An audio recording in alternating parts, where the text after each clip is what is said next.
मुख्यमंत्री देवेंद्र फडणवीस आज महापालिका निवडणूक प्रचाराचा नारळ फोडणार आहेत। महापालिका प्रचारासाठी सांगलीत मुख्यमंत्र्यांची पहिली जाहीर सभा होणार आहे। सांगली, मिरज, कुपवाड महापालिकेच्या प्रचारार्थ या सभेचं आयोजन करण्यात आलेलं आहे आणि यानंतर इचलकरंजीत मुख्यमंत्र्यांचा भव्य रोड शो हा पार पडणार आहे। तसंच संध्याकाळी मुख्यमंत्री मुंबई महापालिका प्रचाराला सुरुवात करणार असून वरळीतील NSCI डोममध्ये मुख्यमंत्री आणि उपमुख्यमंत्र्यांच्या उपस्थितीत महायुतीचा पहिला मेळावा पार पडणार आहे।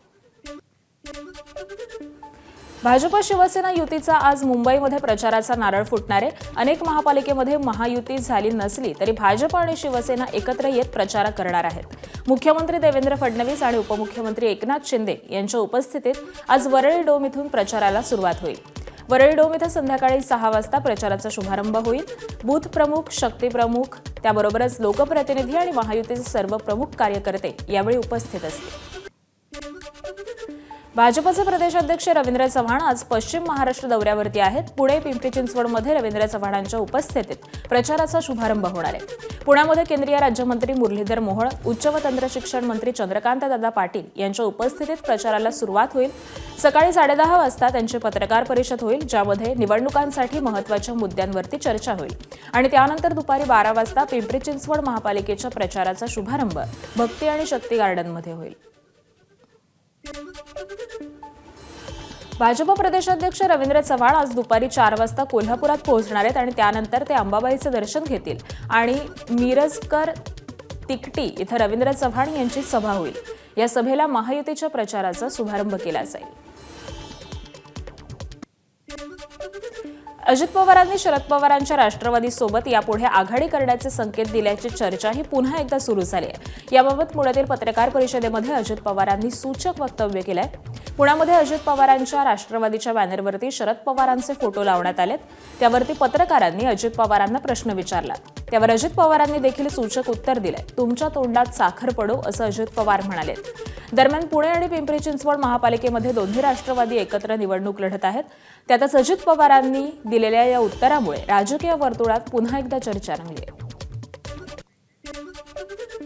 पिंपरी चिंचवडच्या हद्दीलगत तुझ्या तोंडात साखर पडो। तर पिंपरी चिंचवडच्या हद्दीलगत तुझ्या तोंडात साखर पडो। तर पिंपरी चिंचवडच्या हद्दीलगत तुझ्या तोंडात साखर पडो। एकीकडे अजित पवारांनी काकांसोबतच्या युतीचे संकेत दिल्याची चर्चा असतानाच अजितदादांनी भाजपवरती गंभीर आरोप केलेत। पिंपरी चिंचवडमध्ये बोलताना अजित पवारांचा भाजपच्या स्थानिक नेत्यांवर गंभीर आरोप झालेले आहेत। भाजपची राक्षसी भूक पाहवत नसून इथं मोठ्या प्रमाणावरती हप्तेखोरी सुरू असल्याचा आरोप अजित पवारांनी केलाय। पिंपरीतील स्थानिक नेत्यांवरती टीका करताना आपल्याकडे पुरावे असल्याचं देखील अजित पवारांनी सांगितलं। तर एकीकडे महायुतीचं मैत्रीपूर्ण लढत लढायचं ठरलेलं असताना अजित पवारांनी भाजपवरती गंभीर आरोप केलेत। त्यामुळे ऐन निवडणुकीमध्ये ही वादाची ठिणगी पेट घेणार का हे पाहणं महत्त्वाचं असेल। बजेटपेक्षा जास्त अनेक अनावश्यक कामं केवळ रिंग करून लाटण्याचा आणि काढण्याचा प्रयत्न झालेला आहे। त्याच्यामध्ये काही डांबरी रस्ते उखडून टाकले जातात, ते पुन्हा सिमेंटचे केले जातात। अर्बन सीटच्या नावाखाली नव्याने वाढीव फुटपाथ आणि रस्त्यांची रचना केली जाते। मित्रांनो, आमच्या कारकिर्दीमध्ये कधी ट्रॅफिक अशी गर्दी झाली, ट्रॅफिक तुंबलंय किंवा आपण अडथळा निर्माण झालाय असं होत नव्हतं। आज कशा पद्धतीची अवस्था आहे। नागपूरमध्ये परिणय फुके यांनी अजित पवारांना प्रत्युत्तर दिलं। जिनके घर काच के होते हैं वो दूसरे के घर पत्थर नहीं फेका करते असं म्हणत अजितदादांनी संयम ठेवून वागावं किंवा बोलावं। अजितदादांच्या तोंडून हे शब्द बरे वाटत नाहीत। त्यांनी असा आरोप केला असेल तर लोकांना त्यांनी संदेश दिला आहे।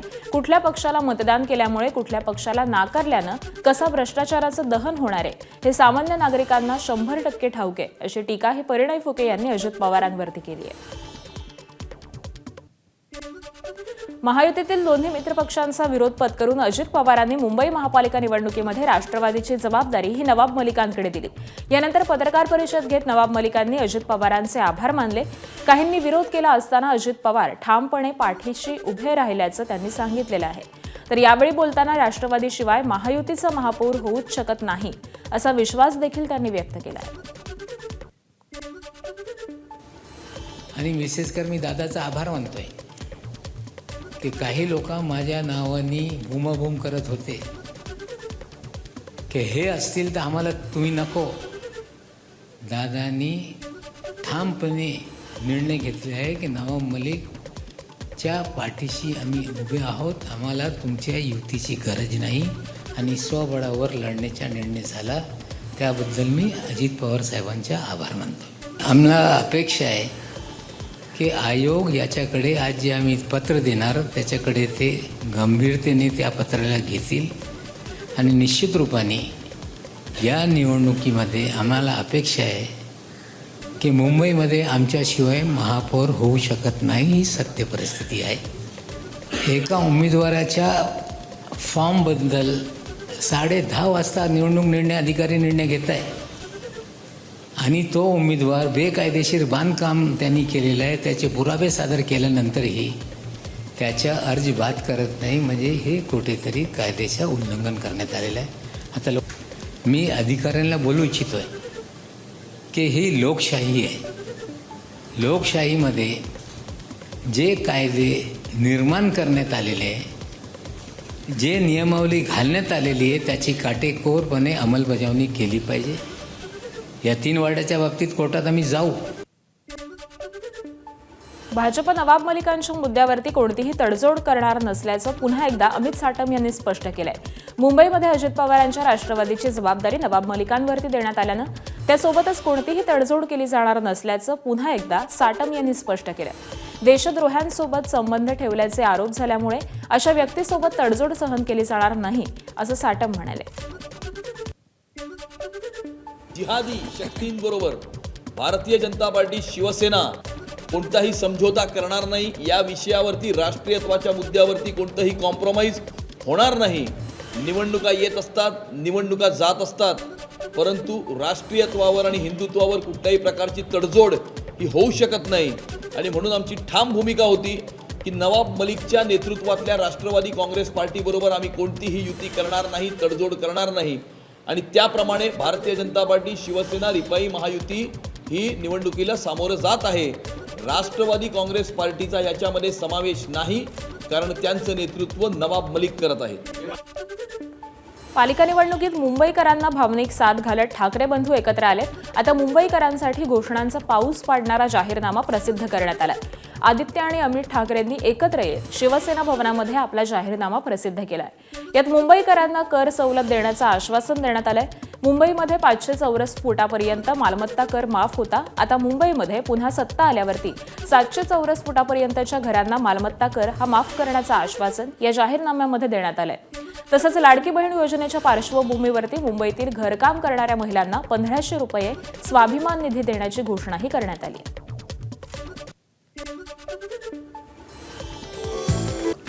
अमित थोडा जास्ती हंबल आहे म्हणून नम्रपणे चला सुरू करूया. मुंबई कर, त्याच्यात सगळ्या शहरांमध्ये कर कर कर कर हा महत्त्वाचाच आहे आणि कर भरायलाच लावतं आहे दिल्ली सरकार आपल्याला. अजून GSTचं अमित देणं बाकी आहे. आमच्या वेळी तर 26,000 कोटी रुपये दिल्ली सरकार आपल्याला परत, म्हणजे केंद्र सरकार देणं बाकी होतं GSTचं. म्हणजे सगळ्या बाजूनी जी आपली मुंबई लुटली जाते, कुठेतरी मुंबईकरांना मोकळा श्वास करांमध्ये पण मिळाला पाहिजे.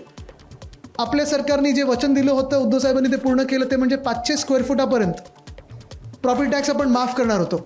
पण मला वाटतं आज आपण ठराव केला पाहिजे इथे की जेव्हा आपलं सरकार बनेल तेव्हा 700 स्क्वेअर फुटापर्यंत जी घरे आहेत त्याचा मालमत्ता कर रद्द करून टाकायचा आहे. तर स्पोर्ट्स कॉम्प्लेक्स बद्दल घोषणा करताना आदित्य ठाकरेंनी अमृता फडणवीसांना मिश्किल टोला लगावलाय. आपण असं ठरवलेलं आहे की मोठे स्पोर्ट्स कॉम्प्लेक्स ठीक आहे आपण करू, ईस्ट कोस्टवर करू, सगळीकडे करू, पण प्रत्येक वॉर्डात आपल्याला मिनी स्पोर्ट्स कॉम्प्लेक्स करायला लागतील, बहुउद्देशीय स्पोर्ट्स कॉम्प्लेक्स करायला लागतील. म्हणजे तुम्ही पिकल बॉल पण खेळू शकता, तुम्ही बॅडमिंटन खेळू शकता, बास्केटबॉल खेळू शकता, ते करू. आणि हे खूप महत्त्वाचं आहे. मुंबईत अनेक आता म्युझिक कॉन्सर्ट्स व्हायला लागलेत, स्पोर्ट्स इव्हेंट्स होतात. आत्ता पण मेसी मेसी मेसी तुम्ही गोंधळ पाहिला असेल तो काय होता. मी गेलो नाही आहे सेल्फी काढायला, पण च्युइंगम खात. अमित ठाकरे आणि आदित्य ठाकरेंनी मुंबईकरांना भावनिक साथ घालत आम्हाला मतदान करायचं आवाहन केलंय. तसंच मुंबईकरांसाठी घोषणांचा पाऊस त्यांनी पाडलेला. आता त्यांच्या घोषणेचा भाजप मुंबई अध्यक्ष अमित साटम यांनी समाचार घेतलाय. 25 वर्षांमध्ये मुंबईकरांसाठी काय केलं हे दाखवा असं साटम म्हणाले. 25 वर्षामध्ये मुंबईच्या महानगरपालिकेमध्ये केलेलं एक तरी काम दाखवावं असं माझं त्यांना आव्हान आहे. आणि आज त्यांनी जे जे काही म्हटलंय त्यांचा जाहीरनामा तर येऊ द्या. मग जाहीरनामा आल्यावरती त्याचा पर्दाफाश करण्याचं काम जाहीरनामा आल्याच्या 1 तासात मी करेन. मुंबईमध्ये ठाकरेंच्या युवा नेतृत्वाची आज पुन्हा बैठक पार पडणार आहे. आदित्य ठाकरे आणि अमित ठाकरे यांची आज दुपारी बैठक होणार आहे. या बैठकीमध्ये आगामी प्रचार आणि जाहीरनामा यावरती सखोल चर्चा होणार आहे. मुंबई महापालिका निवडणुकीच्या पार्श्वभूमीवरती काँग्रेसला वंचित बहुजन आघाडीचा मोठा धक्का बसण्याची शक्यता आहे. मुंबई महापालिकेमध्ये 5 जागांवरती वंचितनं काँग्रेस आणि मित्रपक्षांना मैत्रीपूर्ण लढतीचा प्रस्ताव दिलेला आहे. या 5 जागांमध्ये काँग्रेसच्या 3, महादेव जानकर यांच्या वाट्याला आलेली 1 आणि राजेंद्र गवई यांच्या वाट्याला आलेली 1 जागा असल्याचा दावा वंचितकडून करण्यात आलाय. या जागांवरती माघार शक्य नसल्याचं स्पष्ट करत फ्रेंडली फाईटचा प्रस्ताव पुन्हा देण्यात आलेला आहे. वंचितच्या या भूमिकेमुळे काँग्रेसची डोकेदुखी ही वाढण्याची शक्यता आहे. वंचित आता एका ठिकाणी त्यांनी भरलेलं आहे तिथं. आता त्याबद्दल बोलण्यात काय अर्थ नाही. विशेष म्हणजे नाराजी तुमची? नाही, आता नाराजीचा काय प्रश्न आहे. आता लढू, ते बी मैत्री पक्षाला आम्ही मिळून लढू. आता मग काय करायचं. काँग्रेसने नाही दिला का तुम्हाला? नाही, काँग्रेसने दिलेला शब्द पाळला होता. काँग्रेसने पाळला होता शब्द. काँग्रेसचा काही दोष नाही. काँग्रेसने दिलेला शब्द वर्षाताईनं दिला, हर्षवर्धन सपकाळनं दिला, सचिन सावंत. वंचितने पाळला नाही. वंचितनं आता त्यांच्याशी माझी स्वतः प्रत्यक्षात बोलणं झालं, त्यांच्या जे प्रवक्त्याशी झालं तर बोलणं, पण त्यांनी भरायलाच नाही पाहिजे होता. एवढीच माझी अपेक्षा होती त्यांच्याकडे. मीरा भाईंदरच्या राजकारणामध्ये मोठी घडामोड पाहायला मिळाली आहे. मीरा भाईंदरमध्ये ठाकरे बंधू यांच्या युतीची अधिकृत घोषणा करण्यात आली. आगामी मीरा भाईंदर महानगरपालिका निवडणुकीसाठी झालेल्या या आघाडीनुसार ठाकरे सेना 56 तर मनसे 11 जागांवरती निवडणूक लढणार आहे, अशी माहिती ही दोन्ही पक्षाच्या स्थानिक नेत्यांनी दिली. शहराचा विकास आणि नागरिकांचे प्रश्न हे केंद्रस्थानी ठेवून ही युती निवडणूक लढवणार असल्याचं सांगण्यात आलेलं आहे. बघा, मीरा भाईंदरमध्ये आमची उद्धव बाळासाहेब ठाकरे गट आणि महाराष्ट्र हनुमान सेना यांची युती झालेली आहे. आताच आम्ही डिक्लेअर केलेले आहेत आमच्या सीट्स. महाराष्ट्र हनुमान सेना या ठिकाणी 11 सीट लढते आहे मीरा भाईंदरमधून आणि 56 सीट उद्धव बाळासाहेब ठाकरे गट शिवसेना हे लढण्याचा आम्ही विचार केलेला आहे. मीरा भाईंदर महानगरपालिकेच्या निवडणुकीत शिवसेना, उद्धव बाळासाहेब ठाकरे आणि महाराष्ट्र नवनिर्माण सेना आम्ही एकत्र लढत आहोत आणि 56 जागांवरती आमचे उमेदवार आम्ही लोकांच्या पुढे कौल मागण्यासाठी पाठवलेले आहेत. म्हणजे 11 जागांवरती महाराष्ट्र नवनिर्माण सेनेने आपले उमेदवार उभे केलेले आहेत. एबीपी माझा, उघडा डोळे बघा नीट.